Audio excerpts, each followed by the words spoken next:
Hello, so today I'm going to show you how to use a sum function in Excel. Start off here, we have these numbers we want to total right here, so we're going to press the equal sign, then type sum, open parenthesis, then we're going to highlight those ones, close parenthesis, and press enter. This is then going to be the total of these cells, as you can see down here. Got the sum right there, and then right here, an easier way to do it, you can always once you're under the Home tab, underneath the column that you want to sum, you can just press that and hit Auto Sum and press Enter, and then you have the sum entered in for you. And then right here, if you want to add two sums, you can type the equal sign. You're going to say equals the total plus the total.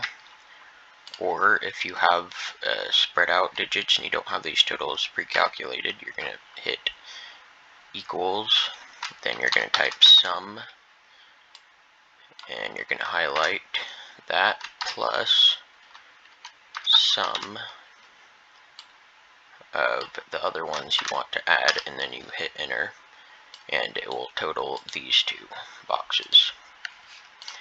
Now over here, if you want to take the sum of these numbers and multiply it by this number, all you have to do is press equals sign, then sum, open parenthesis, highlight what you want to sum, then multiply by the multiplier, and there's your total. Hope you like this video. If you do, please subscribe and hit the thumbs up icon. Thank you.